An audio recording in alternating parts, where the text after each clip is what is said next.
Okay, good morning. Read all your things. Tago na.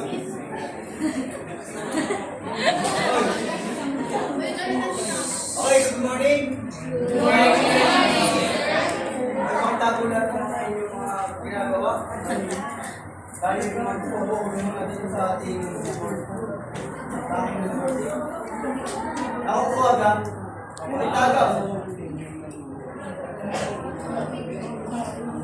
Okay.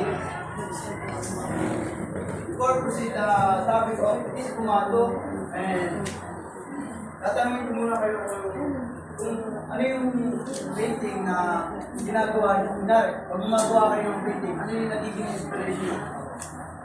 Pagka gumagawa kayo ng painting, pag gawa nyo ng painting, ano yung iniisip nyo sa paggawa nyo? Lalaw, ano yung naisip? Ano? Pag halimbawa inspired ako sa, halimbawa kadalasan ng pinipili ko about it is also about nature. Yun ang Yun. Tulad lang, sa paggawa nyo sa nature, doon natin na nagbubuhay yung ilalaman. Nung nag-paint, mostly yung aking subjects of English and mostly yung subject or science. Sino? Doon natin may papakita kung scenery. Ayun. Yan. Dahil sino pa? Language. Yung mga happy memories, yung mga events na na-experience. Na, yung paano ka gumagawa ng painting? Paano yung nagiging inspiration? Na? Yun. Dahil nga sa sinabi nyo yun yung nagiging motivation na para sa paggawa ng painting. And sa topic ko ngayon is Ispumato. Yan. Ispumato means or to mist or going up in smoke. So, this both terms means means one thing, which is yung uncertainty. And sa madaling salita, ito yung walang katiyakan o hindi natin masasabi o hindi natin makikita kung ano yung bagay na. In other words, hindi natin makikita ang isang bagay kapag ito'y natatakbo ng mist or smoke. Sa iba, kapag diba, sa painting natin, minsan hindi natin alam na may kahulugan pala yung painting na yun. Kaya mas malabo, mas maano. Kasi nagre-reflect kung ano yung ginagawa nagre-reflect kung ano yung ginawa ng gumawa. Okay?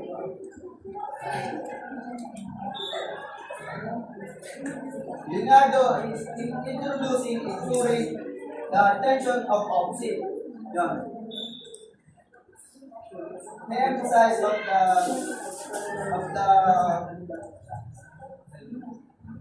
ipapakita ni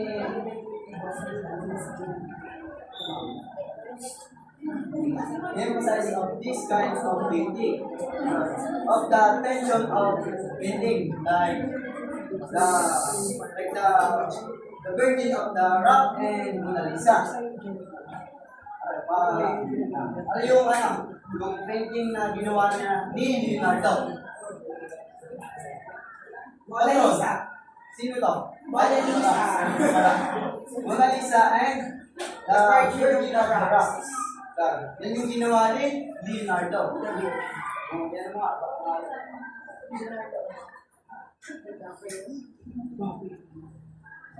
Si Leonardo, yung pagkagawa niya ng painting is nagpapakita kung ano yung naging buhay niya sa paggawa ng ano. Yun yung naging buhay niya sa paggawa.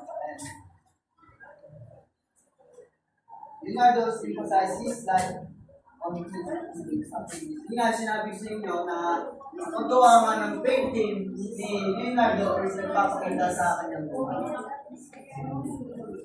At ang painting ngayon is where there is a contrast of light in the darkness. And yung kay Mona Lisa ay nagpapakita ng kagandahan o mystery sa kanyang painting. Yung painting na ginawa ni Leonardo, which is yung Mona Lisa. Thank you.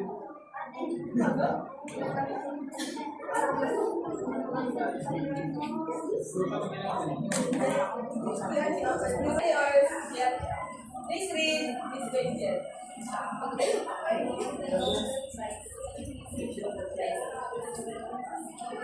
The human being is dominant. The further is more, but you are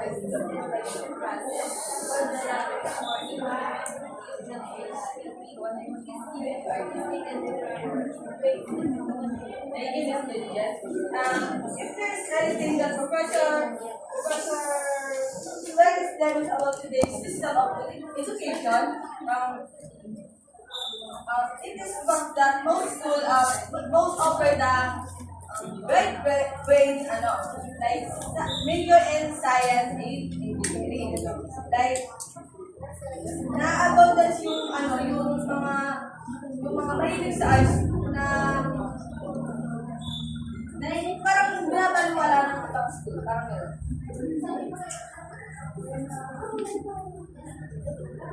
Yun, perhaps it would be a quite based opinion na mas gusto ng mga magulang na ipasok yung kanilang mga anak sa mga science school na mas piling nila, mas malaking opportunity kasi ang inaaral mo like mga engineering, science, nursing, or anything na related na talaga sa math and science.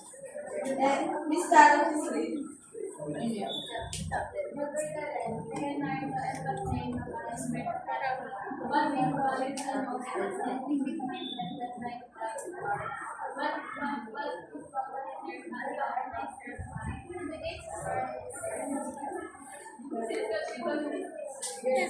dito, pinaka-emphasize ko yung balanced personality ng isang tao.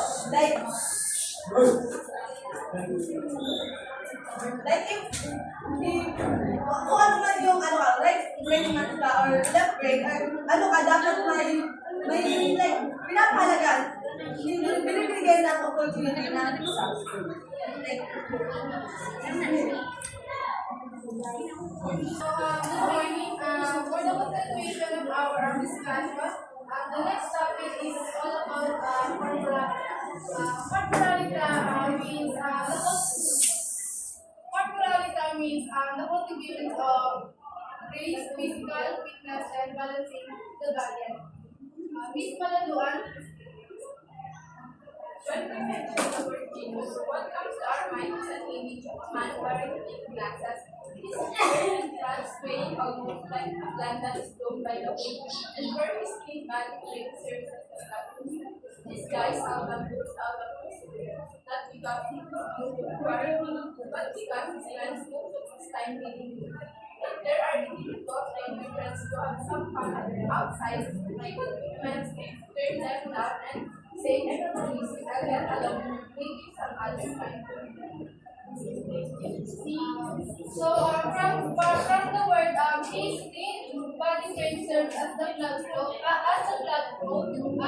Dito pa lang sa part na to ay masasabi din natin na siya ay hindi physically fit. Kasi may din nila lang kung gano'n malaki or gano'n yung size lang ng blood flow. Is gano'n lang pa-size yung body niya. Masasabi natin na siya isang payat. So tinasabi lang dito ni Da Vinci na dito sa corporalita na kung gano'ng kahalaga na magkaroon tayo ng physical fit and healthy lifestyle and mind. So dito sa part na to, hindi siya nagkaroon ng healthy body kasi buong araw lang siya nasa bahay and then buong araw and buong oras tayo marami lang siyang nagbabasa namin. Later I was a victim, he was an expert in Wesleyan. He was not only mentally alert but also physically fit. One who was espoused the ideal Roman adage, men sana incorpore sano a healthy mind in a healthy body. To maintain a healthy lifestyle, he recommends the following rules. First, beware of anger and greed. So, dito sinasabi ni Da Vinci na kailangan natin nagagaan yung body and mind natin. Lalo na kapag tayo ay nagagalit at kapag nakakaramdam tayo ng lungkot. Kasi syempre, kapag na-encounter natin yung lungkot, dito na din pumapasok yung anxiety and depression. Kasi kapag nagkakaroon tayo ng anxiety and depression, maaari hindi tayo makapag-focus sa ibang bagay kung saan palagi lang tayo mag-iisip kung saan ma-apektuhan yung body natin. At kapag nagkakaroon tayo ng anxiety or depression, maaari hindi tayo makakain sa tamang oras and nalilipati tayo ng gutom. And then, pag nangyari yun, maaari dumagsak yung body natin. Maaari tayo mag-gutom. Next, rest your head and keep your mind cheerful. Be covered well at night. Exercise moderately. Next, shall water and pay attention to diet. Eat only when you want. Eat only when you want and sometimes. So, dito sa part na to, sa number 6, ito yung pinakamahalaga sa lahat. Kapag okay lang kumain tayo na kumain, pero wag yung sobra. So, mamaya meron na ako yung story. Then, keep upright when you raise from the dining table. Do not be with the belly upward or the head forward. Let your wine be mixed with water.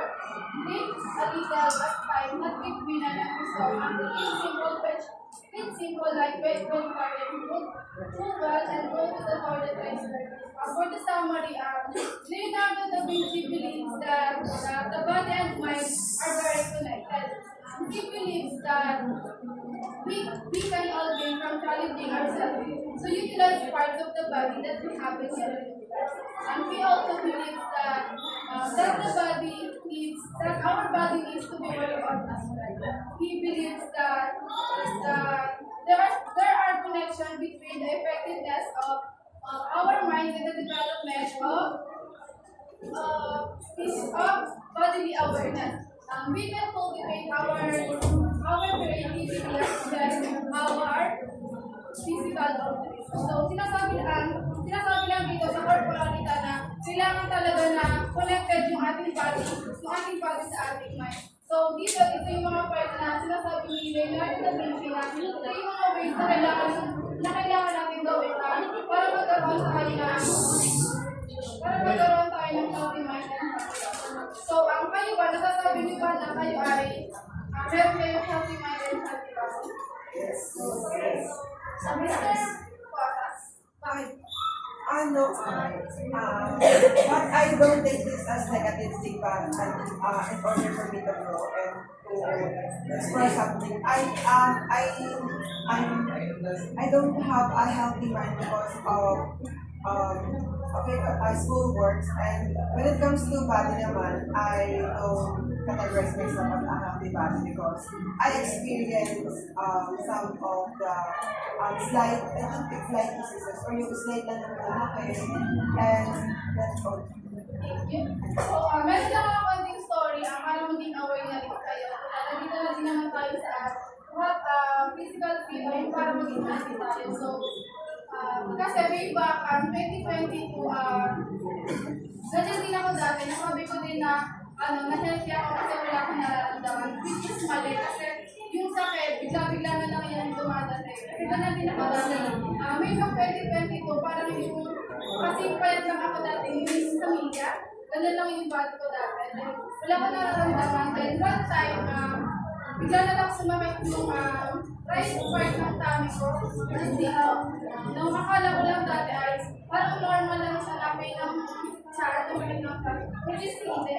So, nung time na nag-check up ako, ang dami yung result na lumalabas. Yung kasi kapag nag-check up ka, hindi lang isang sakit yung lalabas sa'yo. Mas marami makikita sa'yo. Dahil nung nag-check up ako, ang tumagal siya ng halos 1 week. So, sobrang sakit talaga ng right part ng tummy ko. Na hindi ko din naman pwede sabihin na baka concern lang or baka pagod lang. Kasi sobrang sakit talaga ng benta. Tapos ganun sa ultrasound, then sinabi ng doktor na bago ko makaperahan ng time ay isang linggo na po ako nakapalik ng hospital. Then, saka lang nalaman na meron po akong appendix yung time na kailangan ko ng operahan. And then, sinabi lang sa akin ng doktor na bumalik ako kay nabukasan. Then, pero hindi ko talaga nakikita yung findings ko, ano yung nararamdaman ko. Then, pumunta kami ng hospital ng 8 a.m. Then, nag-check up ako ng 7 p.m. ng gabi. So, ganun katagal yung paghihintay na ginawa namin para na malaman yung result ng nararamdaman ko. Then, sinabi lang ng doktor na meron nga daw ako appendix. And that time, kailangan ko ng operahan. And then, kapag hindi kasi yung appendix ko na na-activate na, because and then, within that day, pwede daw mamatay sa loob ng isang oras. Kaya sinabi ng doktor na, tinanong din namin kung ano ba yung mga cause ng appendix. So yun, nandito yung iba. So ang isang cause ng appendix ay, apply na lang sa mga kinakain natin. Kasi mga street foods yan. Sa akin kasi hindi ako mahilig sa street foods, pero bigla akong appendix. Hindi ako mahilig kumain sa mga pinipili din sa labasan. So ayun. And then yung kapag natutunan kayo, huwag kayong kakain yung bigla, mas sobrang dami. At hindi man ikaw kung natutunan kayo, mas bigla kayo kumain ng madami. So papasok yun ang appendix. And then yung mga kinakain yung mga buto, like kamatis or talong, then ito so dati yung sinabi ko lang Yung buto. yung body ko, kaya lang sa katawan dati, hindi sa minute, ganun lang din yung katawan ko dati. And then yung bigla ko na-operahan, ayun, binigyan na ako ng mga gamot, so ayun lang, ito lang yung sinasabi dito ni Da Vinci na kailangan natin alagaan yung sarili natin para magkaroon kayo ng sila excited pa.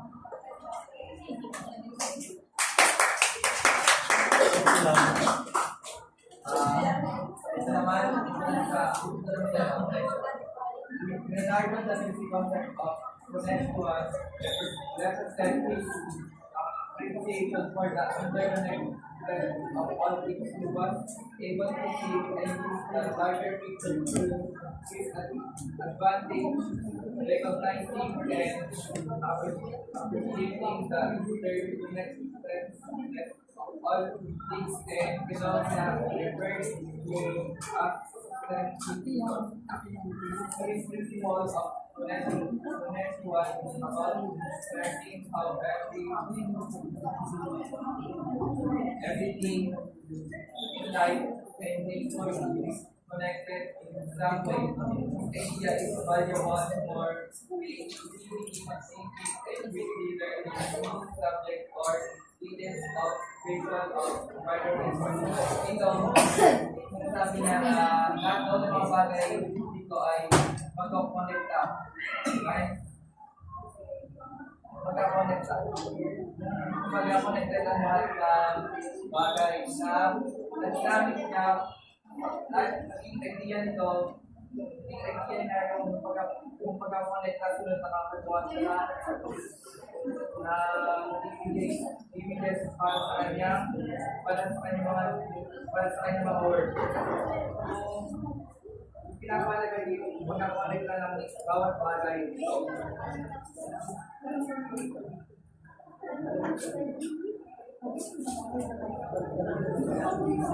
One of the largest secrets to historic creativity was the lifelong practice of combining and connecting disparate elements to form new patterns.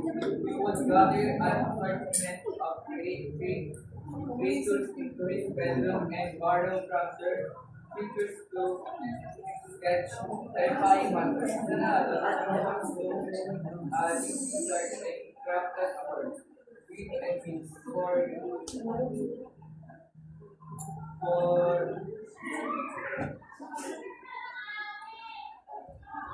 where it between special bugs and so it would make them disappear. Many of these inventions inside arose from the imaginary combination of different framing natural forms. Experience nature seems to penetrate the essence of this by playful nature allows to make unprecedented originality connection first. Kumbaga, lahat ng nakita niya sa imaginary, sa pag-imagine niya ay pinasama-sama niya para maging konektado yun at napakagawin ng more na gagawin niya ginagawa niya pag nagawa niya yung pagkakakonektan ko mga bagay na ginawa niya pang kanyang pag-i-imagine ay yung mga sunod ay kagawalin na yung ito, nagpapagod siya ng image na magiging yun ang art niya. Thank you.